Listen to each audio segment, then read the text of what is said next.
and they realize they are naked. Now, the Bible says, and I'm getting ready to come to a close, so if you find a good key to put me in, I'll go right where you want me to go. The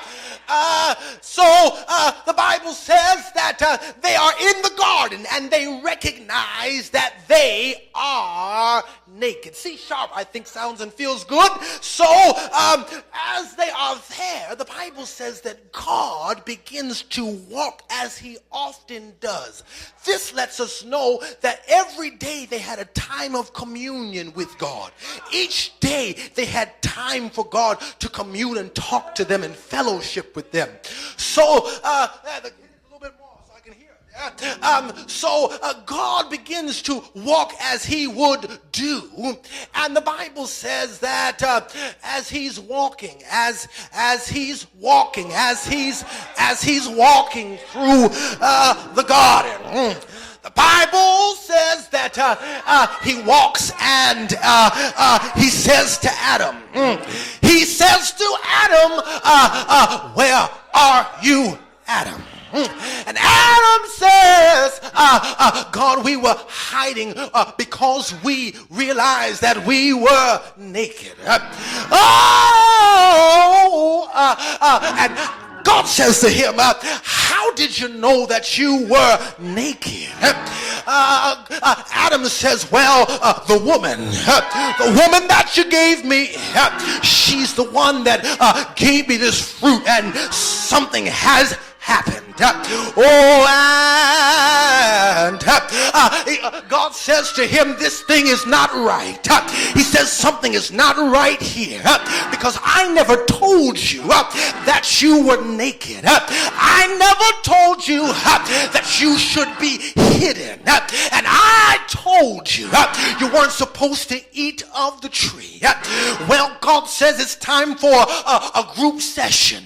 He says it's time to get everybody involved. I'm not going to do that. He said, she said. I want everybody that's involved. We're going to sit and have a powwow together. So the Bible says they sit there, and God says to him, he talks to the serpent first. He says, brother serpent, now you, I heard, were the one that got this thing started. And I've heard you did something you weren't supposed to do. So the serpent doesn't really say anything. But God tells him, for all the days of your life, you're going to be on the ground. And on the ground you're going to eat. And on the ground you're going to live.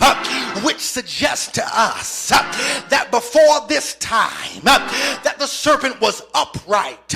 Because he couldn't have been cursed to the ground if he was already on the ground.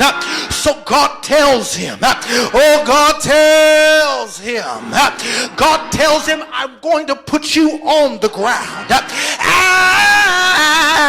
And he says to him, on the ground you're going to eat all the days of your life.